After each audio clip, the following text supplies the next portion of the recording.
Olá, sou eu novamente, a professora Relisa da Silva de Campos dos Santos, que está trabalhando na disciplina de língua portuguesa na Escola Valor Humano. O tema da nossa aula de hoje é figuras de linguagem, e só lembrando que esse tema vai ser trabalhado na prova, e também na apostila de vocês tem uma atividade que trata desse assunto. Ela vai da questão 8 até a 22. Já fica aí uma atividade para vocês. Vocês só cancelem a questão 21, porque essa não foi passada para os demais alunos que estão acompanhando o presencial. Eu vou compartilhar a tela do slide com vocês para dar início à aula.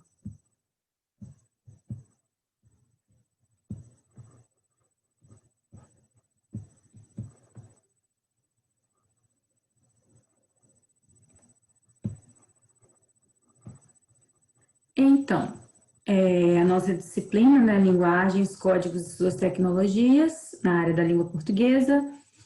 Então, vamos começar. Figuras de linguagem. Que seriam essas figuras de linguagem? As figuras de linguagem, elas são um recurso de expressão que consiste no emprego da linguagem em um contexto inesperado, ou seja, em uma situação em que não se espera que ocorra, seja no que diz respeito ao sentido, à posição ou à combinação das palavras. Há 4 tipos de figuras de linguagem, são as figuras de palavras ou tropos, figuras de pensamento, figuras de construção, também chamadas de figuras de sintaxe e figuras sonoras. Então, essas figuras de linguagem, elas vão estar muito presentes nas poesias, na literatura poética mesmo, principalmente também quando se faz a comparação de ações humanas, na verdade, coloca a ação humana em um animal, por exemplo. A gente está utilizando uma figura de linguagem chamada prosopopeia ou personificação. Nós temos um quadro básico aqui, que tem um resumo sobre esses tipos de figuras de linguagem. A gente tem os tipos aqui, que são as figuras de palavras ou tropos, figuras de pensamento, figuras de construção de sintaxe e as figuras sonoras. Aí a gente tem os tipos de caracterização e as figuras. Então, as figuras de palavras ou tropos, elas são caracterizadas pela transposição do sentido literal das palavras para o sentido figurado, ou seja, abandona, na verdade, o sentido real de uma palavra e coloca o sentido figurado, o sentido que não é aquele, por exemplo, encontrado no dicionário. E as figuras que são de palavras ou tropos são a comparação, metáfora, catacrese, metonímia ou sinédoque, antonomásia e sinestesia. Aí a gente tem as figuras de pensamento, que é caracterizada pela introdução de uma ideia diferente daquela que a palavra apresenta. Aí também está a colocação de uma ideia diferenciada do que a palavra apresenta na realidade. As figuras são antítese, paradoxo, oxímoro, eufemismo, ironia, hipérbole, personificação ou prosopopeia, gradação e apóstrofe. Aí nós temos as figuras de construção de sintaxe, que são caracterizadas pela mudança na estrutura da oração. As figuras são hipérbato, elipse, zeugma, pleonasmo, polissílito, assílito, anacoluto, anáfora e silepse.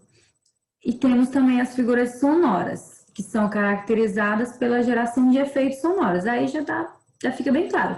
A criação de sons através da linguagem. E as figuras são a literação, a sonância, a onomatopeia e paronomásia. Vamos começar pelas figuras de palavras ou tropos. A comparação. Vamos só dar uma introdução básica em relação a essas figuras de palavras ou tropos antes de começar a explicar cada figura. Essas figuras, elas consistem na mudança do sentido literal das palavras para um sentido figurado. Ou seja, como já foi dito anteriormente, né? Pega o sentido real e transforma em um sentido diferenciado, o sentido que não é aquele que é apresentado, por exemplo, no dicionário. Então, nós temos a comparação como o nome já diz, é uma comparação, que ocorre quando, por meio de um termo comparativo explícito, se estabelece uma relação de semelhança entre dois seres diferentes a que se pode atribuir algo em comum. Aí a gente tem um exemplo. Aquela criança era delicada como uma flor. O termo aqui explícito da comparação é o como. Só que em alguns casos pode ser o tal como, tanto quanto, assim como. Esses são chamados de conectivos. Então, sempre que haver uma comparação, vai estar aqui, por exemplo, a gente está comparando uma criança a uma flor. É possível que uma criança seja realmente delicada como uma flor? Possivelmente não. Por quê? Porque uma flor tem uma estrutura diferente, a criança já é feita de pele, carne e osso. Então, aqui a gente está utilizando o sentido figurado para fazer uma comparação. Tem algumas características que são, vamos dizer que semelhantes de uma criança a uma flor, mas elas não são iguais. Aí nós temos a metáfora, que é o emprego de uma palavra fora de seu sentido próprio, podendo ter como base uma comparação subentendida, em que o elemento comparativo, este implícito, ou ser motivada por nosso conhecimento prévio, além da comparação, ou seja, aquele conhecimento que a gente já tem e ao ler a frase a gente já entende que aquilo dali é uma comparação, mesmo sem haver um conectivo. Mas quando isso acontecer, não é uma comparação, mas uma metáfora, ou seja, existe uma comparação subentendida, ou seja, escondida naquela frase. Ela não é uma comparação explícita por não haver um conectivo. A gente tem um exemplo. Aquela criança é uma flor. O como ele está entre parênteses aqui, porque ele não é utilizado na metáfora, e sim somente na comparação, por ser um conectivo. Então, a frase original da metáfora seria: aquela criança é uma flor. A gente está comparando a criança a uma flor, só que por não haver um conectivo, a gente diz que é uma metáfora porque é uma comparação subentendida, que precisa de uma interpretação, ela não está tão clara. Então, a gente precisa ter um conhecimento prévio para poder entender. Aí nós temos a catacrese, que é uma metáfora que já foi tão usada que ela já perdeu o valor de figura e se tornou cotidiana, não representando mais um desvio. Isso que acontece pela inexistência de palavras mais apropriadas. Ou seja, são aqueles termos que, de tão usados, eles se tornaram comum para a língua. E não existe outro termo que substitua. E assim, eles possuem uma relação de semelhança com o objeto. Por exemplo, céu da boca. A pessoa imagina a parte de cima da boca como se fosse o céu, porque o céu ele está na parte de cima da terra. Então, existe uma metáfora aí, porque há uma comparação sem um conectivo, mas é uma catacrese pelo fato de ser um termo muito comum. Já virou, é uma expressão muito comum que já se tornou oficial na língua. Cabeça de prego. A gente tem a noção de que aquele negocinho ali em cima do prego é uma cabeça, porque a gente compara com a nossa cabeça. A gente tem um corpo e uma cabeça, então o prego seria o corpo e aquele negocinho lá em cima do prego seria a cabeça. Dente de alho, a gente compara o dente do alho ao nosso dente, por ele estar encravado, o nosso dente ele é enfiado na gengiva, né? A gente tem a ideia de que aquilo que segura o alho ali seria como se fosse uma gengiva, um suporte para o dente do alho. Então, a catacrese ela é bem fácil de entender. Aí nós temos a metonímia ou sinédrio. Essa também é bem simples. É o uso de uma palavra no lugar de outra que tem com ela alguma proximidade de sentido. Aí tem várias situações em que ocorrem a metonímia. A primeira situação aqui, quando a gente substitui o autor pela obra. Nas horas vagas, lê Machado. Não é possível você ler o autor. Você lê a obra de Machado, mas na metonímia ou sinédoque, a gente se permite utilizar essa expressão, principalmente na linguagem poética ou até mesmo no cotidiano, a gente utiliza sem perceber. Aí nós temos aqui o continente pelo conteúdo, ou seja, aquilo que tem dentro de algum objeto, de algum espaço. O exemplo, conseguiria comer toda a marmita. Você não come a marmita, porque a marmita, ela é só aquela embalagem que guarda a comida, o alimento que a gente compra quando a gente pede. Então, comeria a comida que tem dentro da embalagem, que é a marmita. Então, quando a gente faz essa troca, a gente está fazendo uma metonímia. Aí nós temos a causa pelo efeito e vice-versa, ou seja, tanto faz, seja o efeito pela causa ou a causa pelo efeito. Nós temos o exemplo: a falta de trabalho é a causa da desnutrição naquela comunidade. O correto seria a fome gerada naquela comunidade, ou a fome gerada pela falta de trabalho que causa destruição na comunidade. Esquece esse naquela bem aqui. Então, aqui a gente analisa que está fazendo uma substituição da causa pelo efeito. A causa seria a fome e não a falta de trabalho, porque a falta de trabalho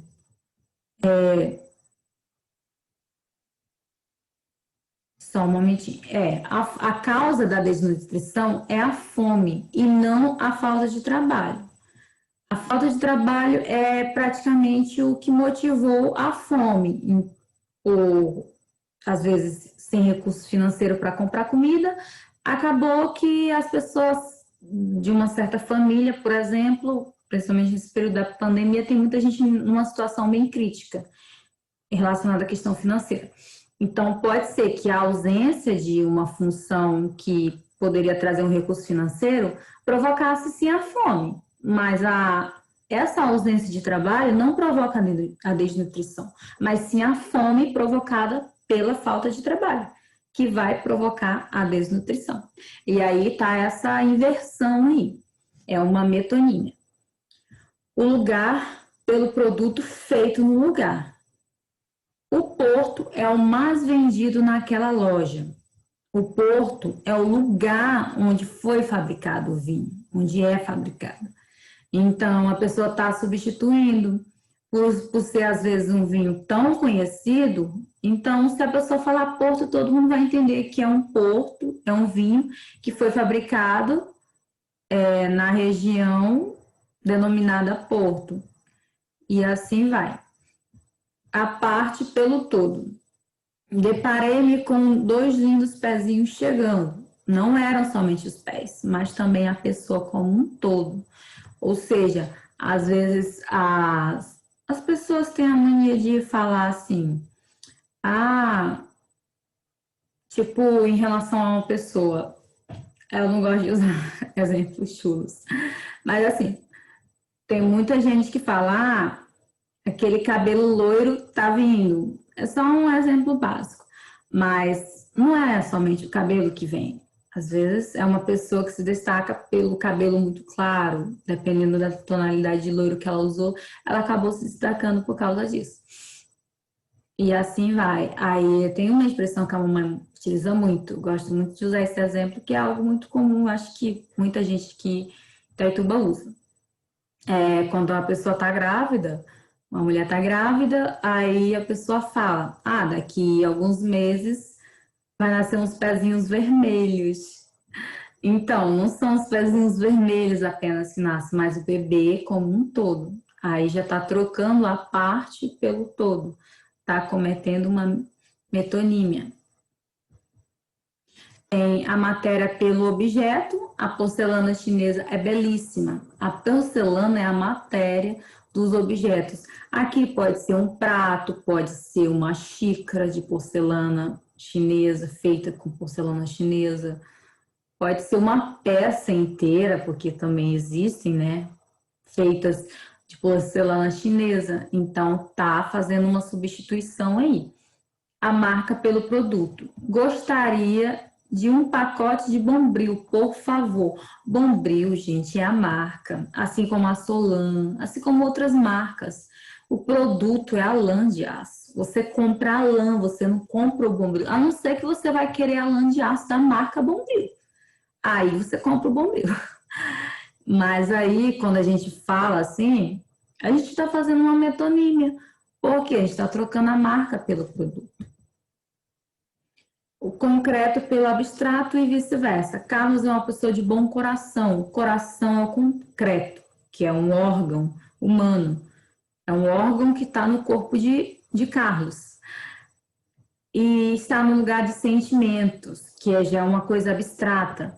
Então, Carlos, ele é uma pessoa de bons sentimentos. E não de bom coração. Pode ser até que o coração seja bom, né? Não tenha nenhuma doença. Se for aplicado dessa forma, pode ser no sentido literal. Mas da maneira como está aqui sugerido, está no sentido figurado, então é uma metonímia. Aí nós temos a antonomásia. A antonomásia, ela é uma substituição de um nome por uma expressão que identifica a coisa ou pessoa, salientando suas qualidades ou um fato notável pelo qual ela é conhecida. Um exemplo, o poeta dos escravos. Eu não sei se vocês sabem, mas Castro Alves, ele ficou conhecido como poeta dos escravos pelas diversas obras que ele fez relatando toda a situação da escravidão no período da escravidão no Brasil. Então, ele apresentou muitas situações vivenciadas naquela época e ele defendia a questão dos escravos mesmo. Então, ele ficou conhecido como o poeta dos escravos. Aí nós temos o segundo exemplo. A dama do teatro brasileiro foi indicada para o Oscar. Fernanda Montenegro é a dama do teatro brasileiro. Então, por ela ter esse reconhecimento nacional, quando alguém falar quem é a dama do teatro brasileiro, automaticamente a pessoa vai saber que é Fernanda Montenegro. Então, na antonomásia ocorre essa substituição. Às vezes você chama alguém de morena. Teve até a novela, né? Caminho das Índias, onde chamavam a personagem de Morena, mas ela tinha outro nome. Então, qualquer pessoa que chegar e falar, Morena do Caminho das Índias, vai associar a imagem daquela personagem. Às vezes até numa frase solta, Morena. Pode ser que a pessoa lembre da personagem, porque ficou muito conhecida pelo apelido Morena. Então, quando você faz isso, você fala alguém por uma característica ou por uma qualidade da pessoa, você está chamando alguém por uma qualidade dela, você está praticando uma antonomásia. Aí nós temos a sinestesia, que já é a mistura de sensações que produzem forte sugestão. Meu Deus, como é bem um campo ardente. Castro Alves está associando o sentido da audição com o tato. Olha, por exemplo, o canto remete à audição. Ardente já o tato, porque você sente, você tem a sensação da ardência. Então, ele está dizendo que um canto é ardente. Então, ele está fazendo uma mistura de sensações e acaba sugerindo uma forte sugestão, porque a gente imagina que é um canto muito, como eu posso dizer, que toca o coração de alguém, é um canto bom de escutar. Então, só para dar um destaque mesmo nessa ideia do canto, de como ele é sublime. Aí nós temos as figuras de pensamento, nós temos a antítese, só dar uma retomada no que seriam as figuras de pensamento. Ela já acontece quando se emprega de forma intencional, né? Algumas ideias diferentes daquelas que normalmente a palavra ou expressão sugere na frase. Aqui, por exemplo, a antítese já é o emprego de palavras ou expressões em sentidos opostos para caracterizar um mesmo elemento que acabam por realçar o contraste de significados. Aqui, representa a oposição. Ou seja, são duas palavras com sentidos completamente diferentes. Bobos geralmente são pessoas ingênuas. Espertos já são pessoas mais, como se pode dizer, mais inteligentes, que têm uma facilidade para resolver situações. Os bobos e os espertos convivem no mesmo espaço. Então, são palavras com sentidos completamente opostos, mas que elas estão sendo utilizadas para caracterizar um espaço. Por exemplo, em tal festa tinha pessoas feias e bonitas, ou pessoas feias e bonitas estavam. Não, pessoas feias e bonitas participaram de uma festa. Então, você está caracterizando a festa pelas pessoas feias e bonitas, ou pelas pessoas que têm uma aparência um pouco diferente, que participaram da festa. Então, você está cometendo uma antítese nesse caso. Nós temos também o paradoxo ou oxímoro. Independente dos termos, eles são a mesma coisa, paradoxo ou oxímoro. A aproximação de palavras ou ideias de sentido oposto em apenas uma figura. Aqui a gente também trata de oposição, mas de um jeito diferente. Estou cego e vejo, arranco os olhos e vejo. São um trecho do poema de Carlos Drummond de Andrade. Por que é diferente da antítese? Porque aqui a gente coloca duas palavras opostas, mas que elas possuem uma relação. Ou seja, cego tem a ver com visão, vejo é a própria visão. Então, são palavras opostas, porque uma pessoa que é cega, ela não enxerga, mas elas têm uma relação entre si, porque as duas estão ligadas ao sentido de visão. Uma sem a visão e outra com a visão. Então, ocorre uma aproximação. Por quê? São palavras opostas que possuem uma certa relação, utilizadas em apenas uma figura. No caso, a figura seria o paradoxo. Aí nós temos aqui, amor é fogo que arde sem se ver, é ferida que dói e não se sente. Nesse trecho, é ferida que dói e não se sente. Por que é um paradoxo? Aqui ocorre uma oposição, ocorre ferida que dói e não se sente. Se é uma ferida que dói, deveria sentir, mas como a ideia aqui é oposição, diz que não sente. Então, por que é um paradoxo? Porque dor e ferida, elas possuem uma relação. Sentir, na verdade, e dor, elas possuem também uma relação.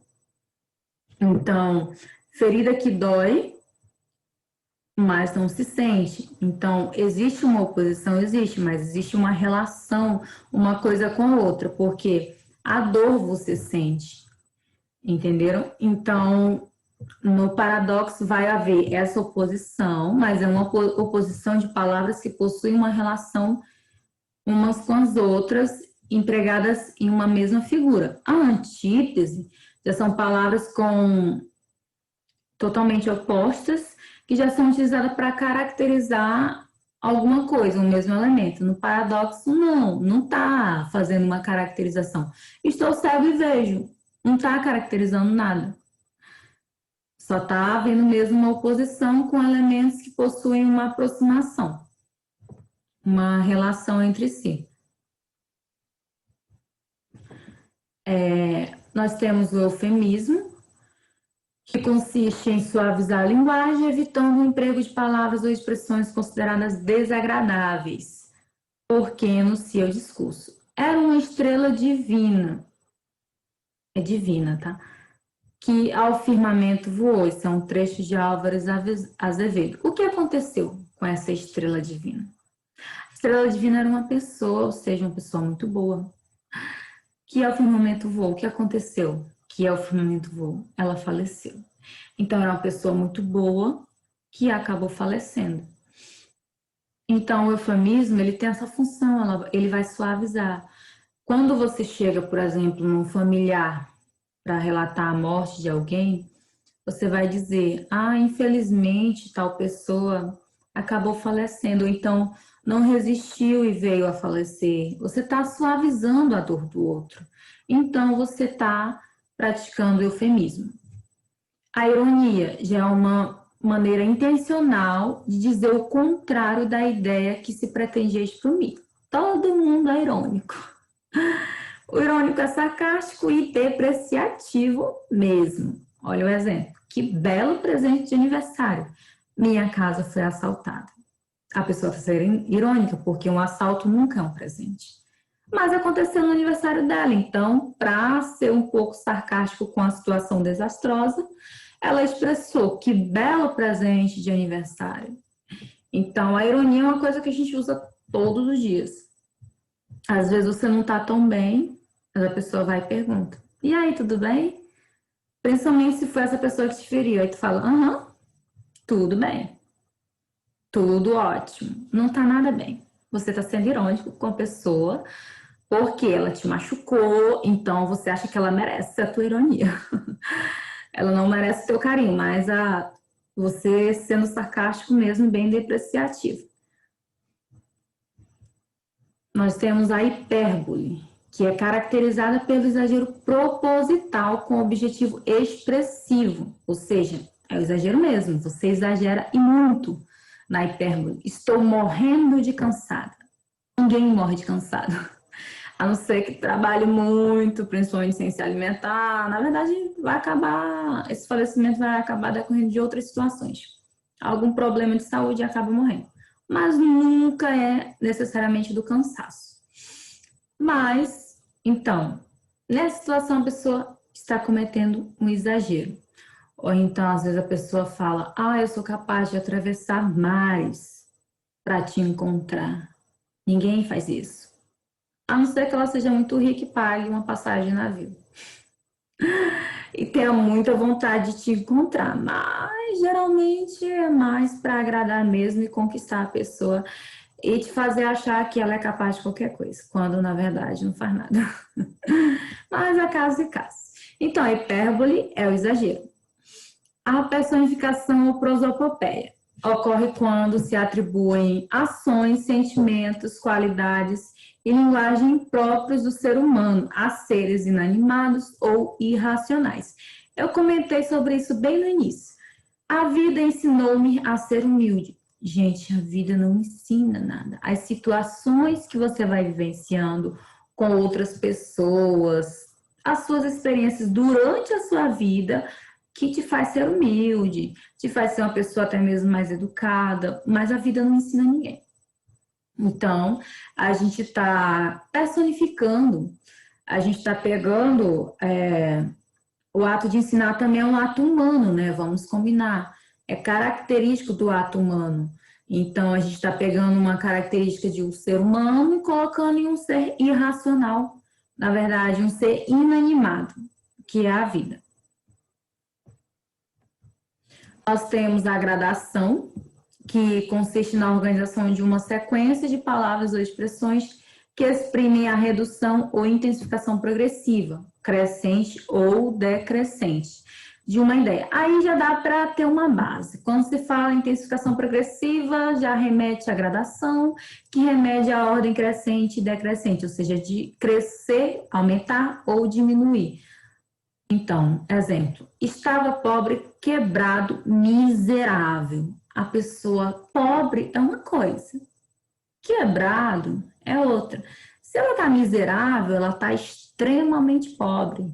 Ou seja, ela está sem capital nenhum, às vezes até sem casa, sem carro, sem nada, sem um recurso que a socorra nesse momento de sufoco. Então, a gradação é isso, você vai diminuindo, você vai intensificando progressivamente, aqui está em ordem decrescente, porque está diminuindo a situação da pobreza. Ou dá para considerar crescente, né? Porque está intensificando mais ainda, está pobre, quebrado, miserável. Ou seja, está aumentando a situação de pobreza, está dando maior destaque à situação difícil que a pessoa está vivenciando. Então, é ordem crescente, mas é gradação. Nós temos a apóstrofe, invocação ou interpelação de ouvinte ou leitor, seres reais ou imaginários, presentes ou ausentes. Olha um exemplo, alguns exemplos. Mulher, venha aqui. Quando você chama alguém para vir até você, é porque essa pessoa não está presente, correto? Correto? Então você está cometendo uma apóstrofe. Mulher, venha aqui. A mulher não está presente quando o lírico chamou ela. Oh, meu Deus, mereço tanto sofrimento. Quem nunca falou isso para Deus? Deus é considerado pela ciência um ser imaginário ou inanimado, vamos dizer assim. Então, quando você clama, oh meu Deus, mereço tanto sofrimento, ele é um ser que fisicamente ele não está presente, ou seja, ele está ausente, e pode ser considerado um ser imaginário. Então, quando você expressa algo assim, é uma apóstrofe. Aí nós temos as figuras de construção ou de sintaxe. Dentre as figuras de construção ou de sintaxe, pode-se destacar que elas se caracterizam por apresentar determinadas mudanças na estrutura das orações. Aí nós temos aqui as figuras, ou seja, ela vai alterar a estrutura mesmo, a forma como a oração está sendo construída. Ó, hipérbato, ou deveria ser construída, nós temos o hipérbato. Trata-se de uma inversão da ordem lógica e natural dos termos da oração ou das orações no período.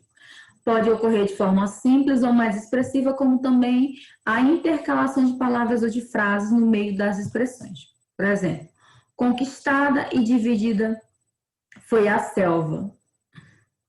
Ela é meio que uma quebra na lógica natural da frase. Por quê? Você divide, então você conquista. Porque, por exemplo, se a gente reparte um pão, então, primeiro ele vai ser dividido, aí você vai pegar um pedaço. Então, você conquistou aquele pedaço depois que ocorreu a divisão. Aqui, ó, quando choveu, cheguei. Geralmente, a pessoa chega e depois chove. Geralmente a pessoa até fala, eita, ainda bem que eu cheguei logo, porque logo começou a chover. Essa é a ideia, deveria ser assim, né? Assim que cheguei, choveu. Poderia, na ordem lógica, deveria ser escrita dessa forma. Então, quando ocorre essas situações de inversão na ordem lógica dos termos dentro da oração ou das orações no período, ocorre um hipérbato. Aí nós temos a elipse, consiste na supressão de um termo que se subentende com facilidade, ou seja, a omissão de um termo, ou seja, a colocação implícita de um termo dentro da oração. Aí nós temos a elipse do sujeito. João estava com pressa, preferiu não entrar. Olha na primeira oração, a gente tem um sujeito, João, que estava com pressa. Na segunda oração, não houve a necessidade de repetir que quem preferiu não entrar é João, porque na primeira oração já tinha um sujeito. Mas se a gente isolasse essa frase, preferiu não entrar, ela ficaria sem sentido. Mas como ela está acompanhada, ela está complementada com a outra oração onde tem um sujeito, ela tem sentido, então é uma elipse, preferiu não entrar. A gente tem a elipse bem aí, porque houve a omissão do sujeito. Do verbo, tarde morna, presente de Deus aos homens. Quando a gente lê essa frase, a gente imagina que o presente de Deus aos homens é a tarde morna. Então, qual é o verbo que está omitido? O verbo ser, conjugado no presente. Tarde morna é presente de Deus aos homens. Ou seja, a tarde morna seria um presente que Deus concedeu aos homens. Da conjunção, espero tenha sido a última vez. Conjunção, a gente tem que, qual e várias.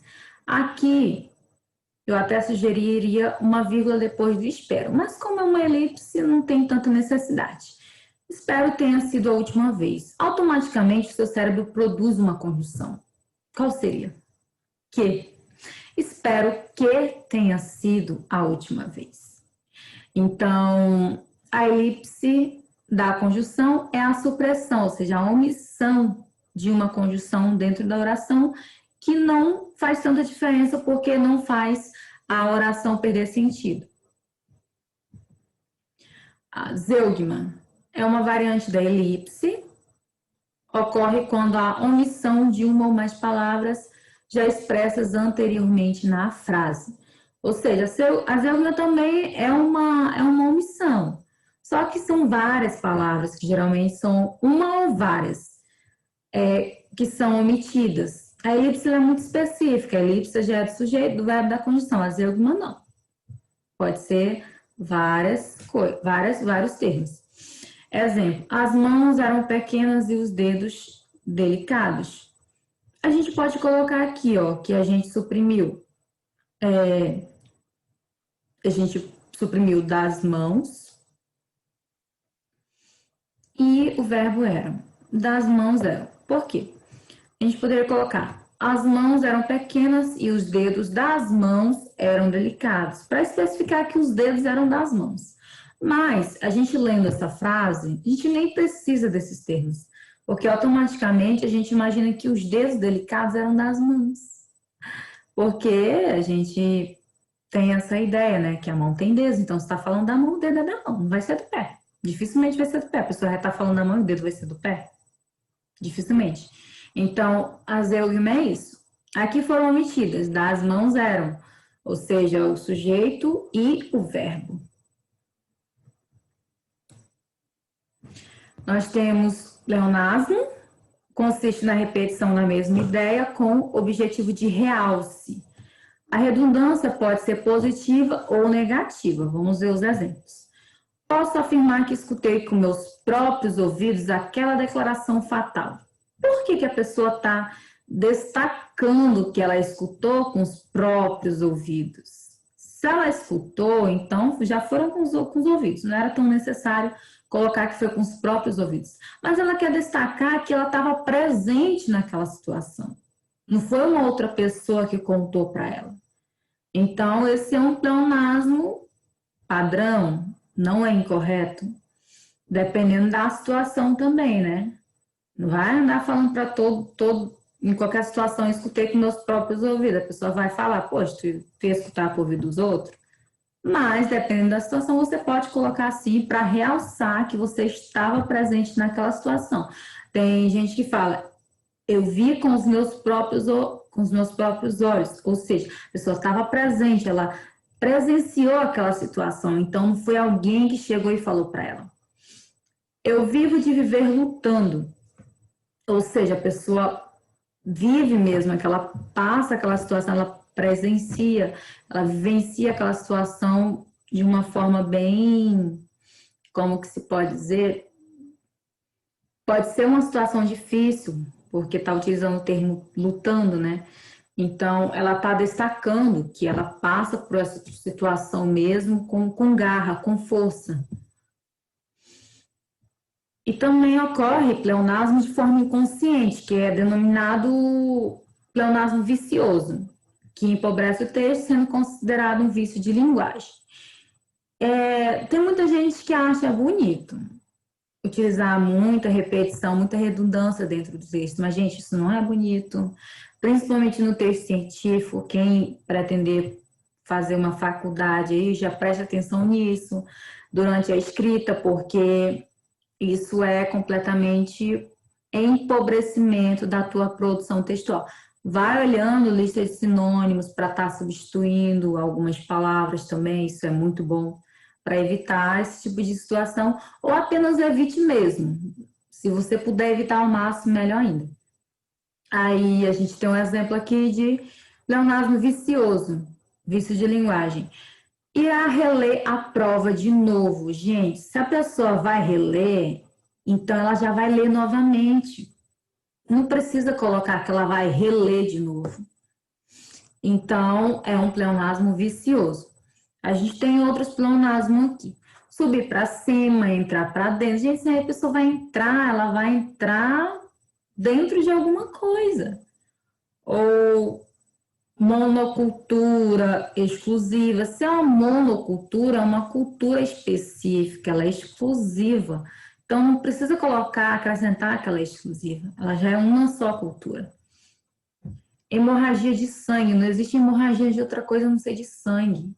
Então, você não precisa fazer esse complemento, que é a hemorragia de sangue. Isso é desnecessário.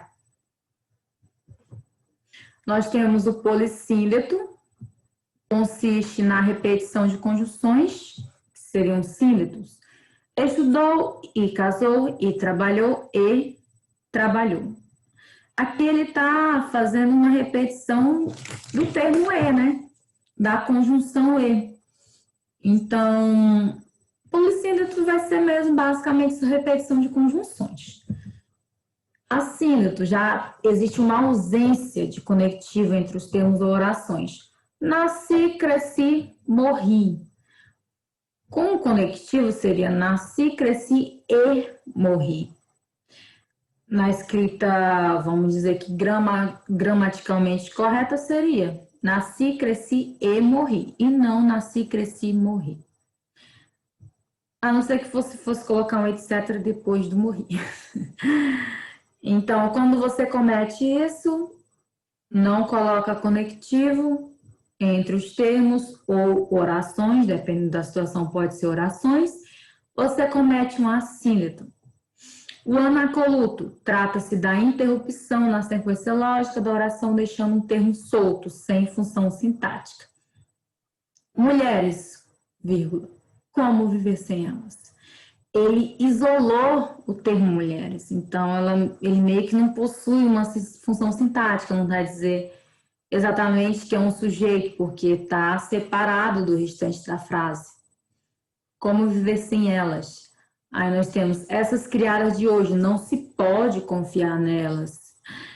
A mesma coisa, está isolando essas criadas de hoje e está fazendo uma interrupção aí na sequência lógica, deixando também esses termos sem função sintática.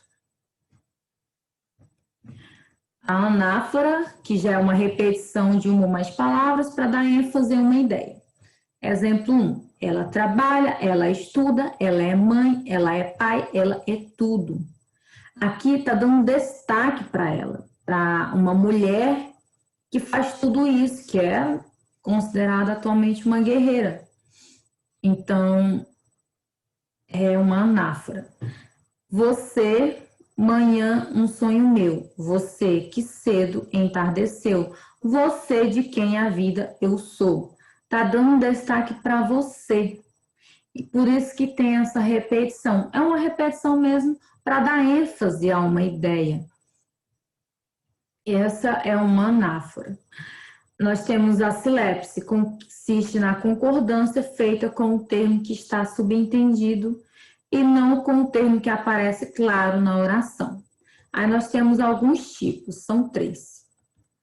A silepse de gênero, Vossa Excelência será informado acerca de tudo. Vossa Excelência são termos femininos, gênero feminino.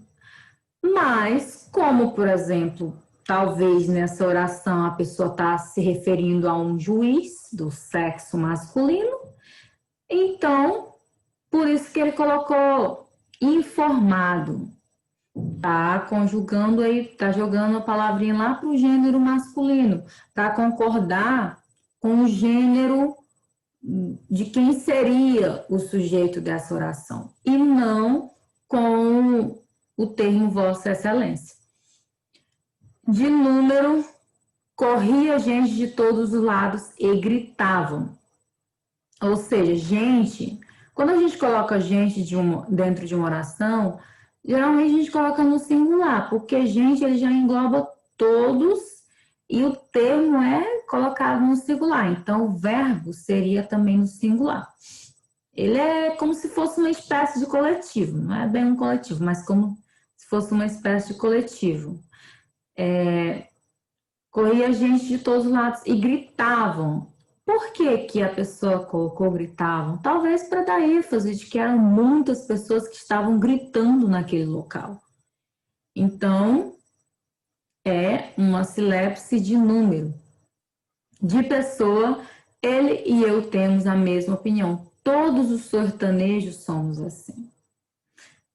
Então, ela pegou e colocou na primeira pessoa. Quando ela fala todos os sertanejos, tá? O certo seria colocar na terceira pessoa. Todos os sertanejos somos, eles são assim, vamos dizer, substituindo todos os sertanejos seriam, eles são assim. Mas, como a pessoa quis se colocar na situação, então ela colocou somos. É meio que uma forma de se colocar na oração, na situação, para se identificar também como sertanejo e para dizer que ela tem a mesma opinião, assim como os demais sertanejos.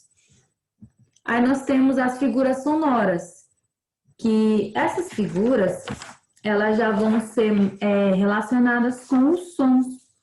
É a função, quer dizer, o que mais caracteriza, né, essa figura é a função de gerar efeitos sonoros específicos. Elas geralmente são identificadas quando se lê em voz alta. Por exemplo, na aliteração, que ocorre a repetição insistente de fonemas consonantais para realçar determinado som ou dar ritmo mesmo à oração ou verso. Minha mãe me mimava cantando cantigas de cabaré. A repetição aqui, ó, do fonema me e se. Minha mãe. Quando vocês reproduzirem isso em voz alta, vocês vão conseguir perceber a diferença, a acentuação, o destaque sonoro nesses fonemas. Minha mãe me mimava cantando cantigas. Então, dá um destaque nesses fonemas. Isso é uma aliteração quando tem essa repetição insistente nos fonemas consonantais. Além de destacar, né, ele tem uma repetição, que de certa forma já é uma forma de destacar o fonema dentro da oração. Nós temos a assonância, que ela já é repetição de som de fonemas vocálicos em sílabas tônicas, criando um efeito sonoro semelhante ao produzido pela aliteração. Então, a aliteração já é repetição de fonemas consonantais. A assonância já é repetição de fonemas vocálicos, ou seja, de vogais. Nós temos aqui o exemplo. Ó, formas alvas, brancas, formas claras. Som aberto. Então, a gente tem essa repetição desses sons vocais. Nós temos o A e A. Essa repetição aí, na assonância. Onomatopeia. Essa bem é bem fácil, é bem simples de entender. Já é o uso de palavras que imitam sons ou ruídos. Ou seja, a reprodução gráfica de sons. Vem aqui. Isso é um som, não é uma palavra. Mas a pessoa vai lá e reproduz graficamente esse som. Alguns fonemas, alguns termos. Tem também, tipo... tem também o assobio, que dá para reproduzir também de forma gráfica, o latido do cachorro, o cantar do galo, que é cocó. Então, a gente faz a reprodução gráfica, imitando esses sons ou ruídos na onomatopeia. Paronomásia. Trata-se de uma figura que explora os parônimos. Mais para frente, a gente vai dar uma detalhada nos parônimos. Me dê paciência para que eu não caia, para que eu não pare nesta existência. Tão mal cumprida, tão mais comprida. O que são parônimos? Vocês veem esses termos aí. Tão mal cumprida, tão mais comprida. Então, comprida e comprida são termos que são semelhantes, possuem uma semelhança na grafia e um pouquinho de semelhança também no som, na produção sonora. Mas a maior semelhança é na grafia. Mas os significados delas são totalmente diferentes. Como ratificar, retificar. Até a produção sonora de ratificar e retificar, elas são bem diferentes, por causa dos termos A e E. Mas os demais termos dentro da palavra, eles são iguais. Mas eles têm sentidos totalmente diferentes, apesar da grafia serem bem parecidas. Então, quando utilizar esses parônimos dentro da oração, ou seja, esses termos que têm uma grafia semelhante, mas sentidos totalmente diferentes, está ocorrendo a figura, está usando a figura de linguagem paronomásia. O nome da figura já é bem sugestivo. Paronomásia, parônimos. Bem sugestivo. Nós temos os fenômenos semânticos. Aqui, vamos só dar uma detalhada em alguns termos para deixar mais claro.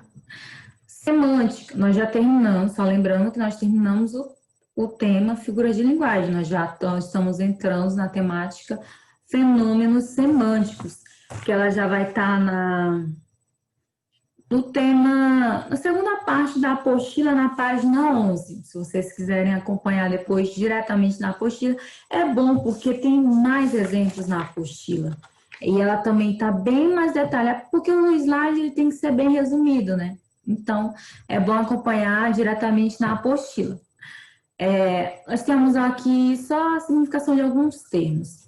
Semântica, que é o estudo dos significados, ou seja, é uma área, pode ser considerada da linguística, é uma área da linguística que já estuda o significado dos termos, das orações e tudo mais. O léxico, que é o conjunto de palavras pertencentes a determinada língua, ou seja, é a soma de todos os termos que pertencem à língua. Por exemplo, a língua portuguesa tem várias palavras que pertencem a ela. A língua inglesa tem várias palavras que são específicas dela, até mesmo porque é uma língua diferente, por exemplo, da língua portuguesa. Vocabulário, conjunto de palavras utilizadas por um indivíduo, ou seja, são todas as palavras que o indivíduo conhece. Por exemplo, eu tenho o meu vocabulário ou acervo lexical. Então, por quê? Eu sou formada em letras, eu tenho uma bagagem de conhecimento em relação a termos, diferente de outras pessoas que ainda não chegaram na graduação, por exemplo. Então, o vocabulário dela vai ser diferente do meu. Aí nós temos o campo lexical, conjunto de palavras que pertencem a uma mesma área do conhecimento e está dentro do léxico de alguma língua. A gente tem até um exemplo básico. Na área da medicina, estetoscópio, cirurgia, esterilização, são termos específicos da medicina. Dificilmente você vai ver um termo cirurgia sendo utilizado na área de letras, só se for para escrever um texto. Ou um romance, que pode ser que coloque alguma situação de cirurgia, mas ela é um termo específico da área da medicina. Por exemplo, na área de letras, nós temos termos específicos também. Linguística, até mesmo o termo linguagem, fonemas, raramente vai ser utilizado em outras áreas, morfemas, estrutura semântica, sintaxe. Então, são termos bem dentro da área de letras. Na apostila, a gente tem outros exemplos da informática, por exemplo, software, hardware, tem outros aqui também, programas, sites, internet. Então, são termos específicos da área de informática que pode até ser utilizado por profissionais de outras áreas, mas ele vai ser específico da informática. Aí nós temos aqui campo semântico, que já é o conjunto de possibilidades que uma mesma palavra ou conceito tem de ser empregado em diferentes contextos. Ele está relacionado à polissemia. A polissemia, gente, é a plurificação de sentidos de o mesmo termo. Só lembrando que, por exemplo, ele vai ter que estar ligado ao mesmo campo semântico. Por exemplo, se ele for um verbo, ou até mesmo função sintática.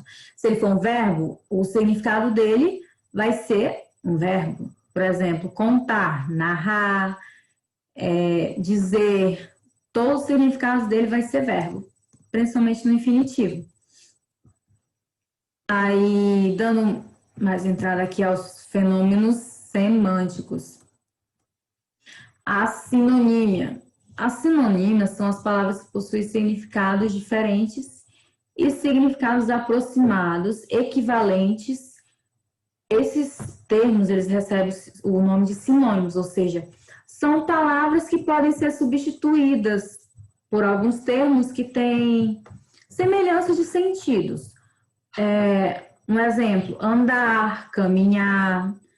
Andar, caminhar são palavras sinônimas, mesmo que esteja dentro da polissemia por ser na questão da significação, o andar poderia ser significado de caminhar. E ainda é um verbo, mas tratando especificamente da sinonímia, a gente pode, por exemplo, num texto, substituir, se a gente já escreveu ela lá no início da frase, no meio a gente vai utilizar um outro termo que tenha o mesmo significado ou significado semelhante. Por exemplo, a gente colocou lá no início,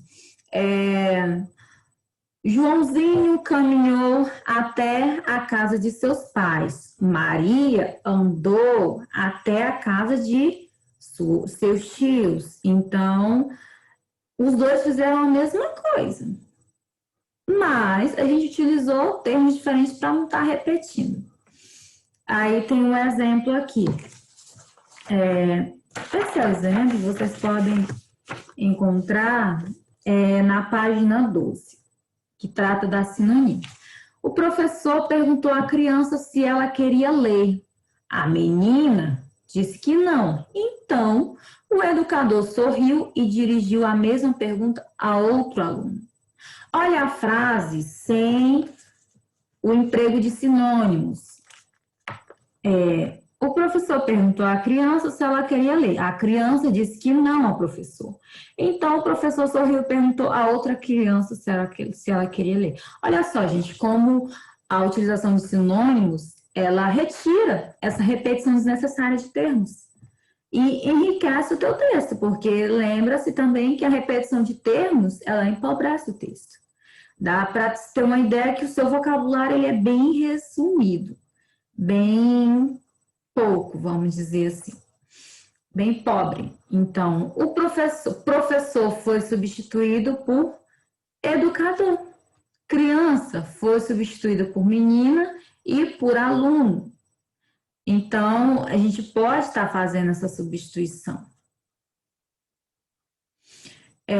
A gente tem a antonímia, que os antônimos eles são palavras de significação oposta. Por exemplo, fácil, difícil. São palavras com significados totalmente opostos. Aqui dentro do texto na página 12, que é até de um poema de Carlos Drummond, tem aqui também, a gente vê mais fácil, difícil.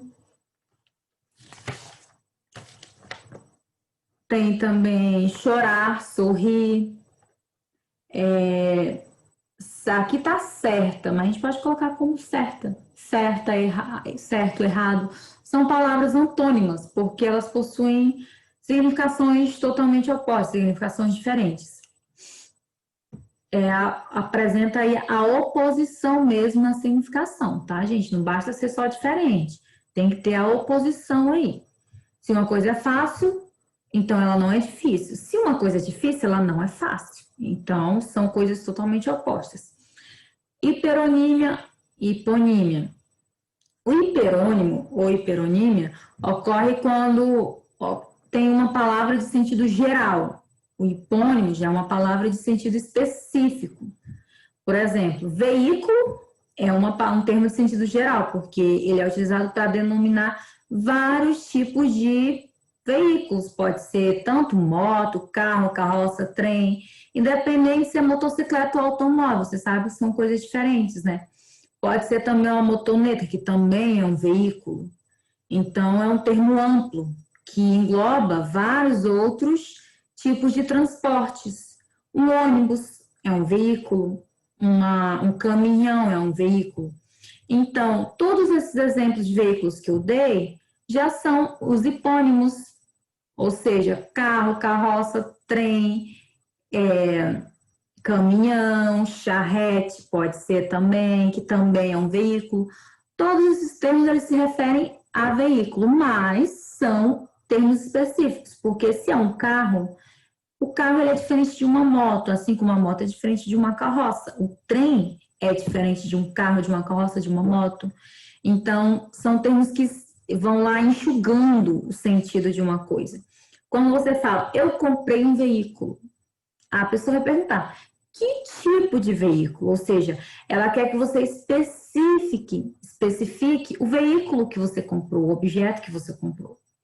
Então, quando você fala, eu comprei um veículo, a pessoa pode entender que você comprou um carro. Mas, na verdade, você comprou uma moto. Então, você tem que especificar que tipo de veículo foi. Ah, eu comprei uma moto.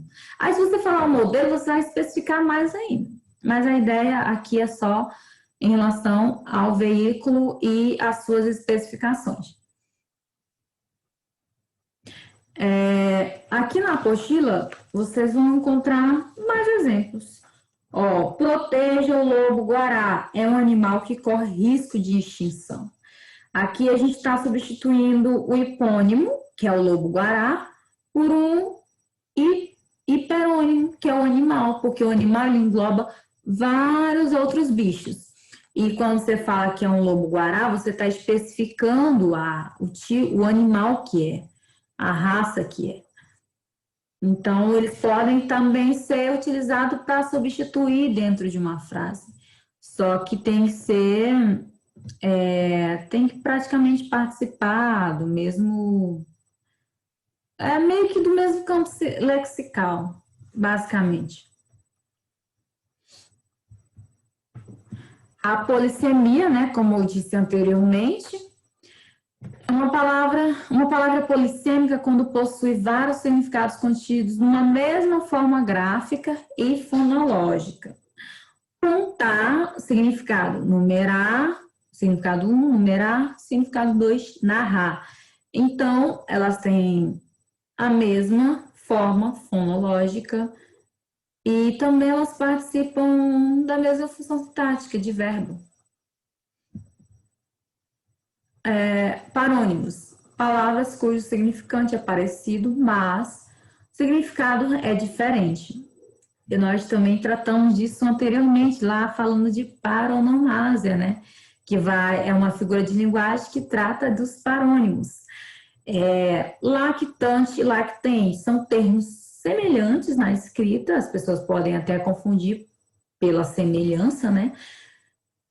Mas a primeira, ela já se refere ao ser que amamenta e a segunda ao ser amamentado. Ou seja, lactante é a mãe, lactente é o filho.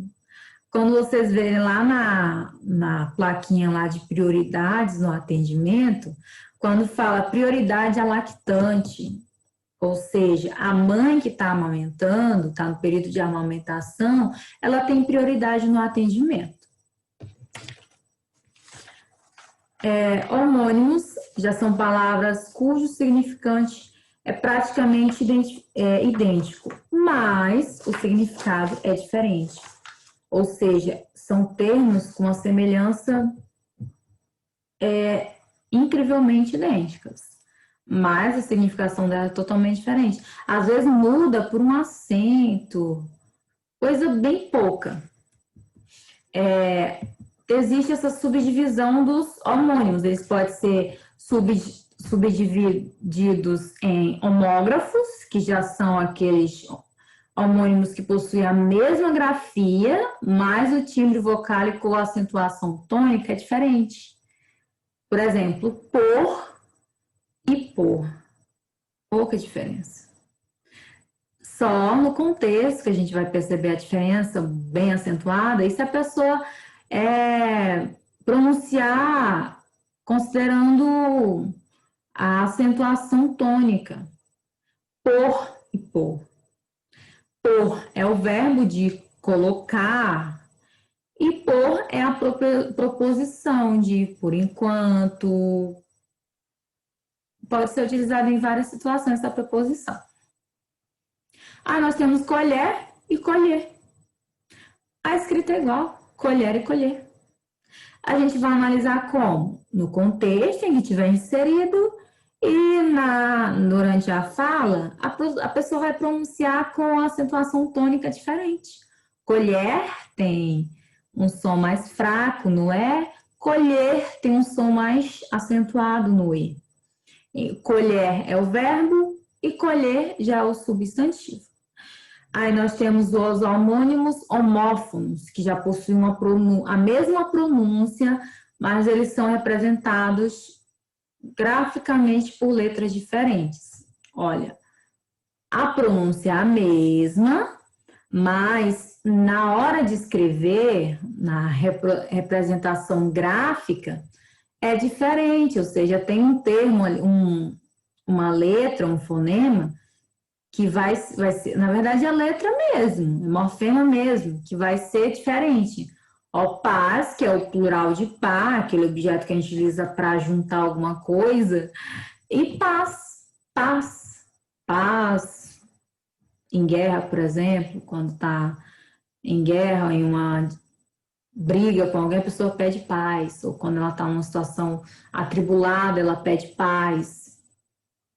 Sexto, que é o substantivo, e sexto, que é o numeral. Sexto lugar, por exemplo. Sexto já é aquele objeto lá de colocar roupa, colocar lixo também, tem um cesto de lixo, né? Então, são palavras que a pronúncia é idêntica, mas já na grafia tem essas diferenças nas letras. Aí nós temos os homônimos perfeitos. Aí é que dá para confundir mesmo. Possuem exatamente a mesma grafia e pronúncia, ou seja, o mesmo significante, mas o significado é diferente, tá, gente? Existe uma diferença aí na significação, apesar da grafia e pronúncia serem idênticas. Cedo, do verbo ceder, por exemplo, tá numa guerra, numa discussão ali no relacionamento, por exemplo, aí você fala, eu cedo. Eu cedo aos teus carinhos, ou pode ser também. Eu cedo aos teus caprichos. Então, quando você vai falar isso, você está utilizando o verbo cedo. Mas quando você fala, eu já acordei cedo, você já está utilizando o advérbio de tempo cedo. Então, eles têm a mesma pronúncia, o mesmo som, quando reproduzido de forma oral, mas eles têm os significados diferentes. Serra, que é uma cadeia de montanha, tem muita gente que gosta de subir em serra e escalar a montanha e tudo mais. E serra, do verbo de serrar. Aquela serrinha que a gente pode utilizar para serrar alguma coisa durante uma construção civil. É uma serra. Mas são termos idênticos, na verdade, não são semelhantes, eles são idênticos na grafia, mas a significação é totalmente diferente. Então, a gente finaliza a aula por hoje e só lembrando que a gente tem a atividade, né, como eu já disse. Eu vou só falar a página para vocês terem, porque a gente trabalha com 2 notas, né? A gente tem 2 aulas, então 2 aulas, uma atividade valendo uma nota do primeiro bimestre. E mais 2 aulas, então uma prova, que vai valer a nota do segundo bimestre. Aí vocês podem fazer a atividade, ela inicia na página, deixa eu só confirmar a página para vocês, ela inicia na página 7 e vai ter na página 7, 8, 9 e 10. Nós temos também na página 8, 11, 12, 13 e 14, as questões 11, 12, 13 e 14. Na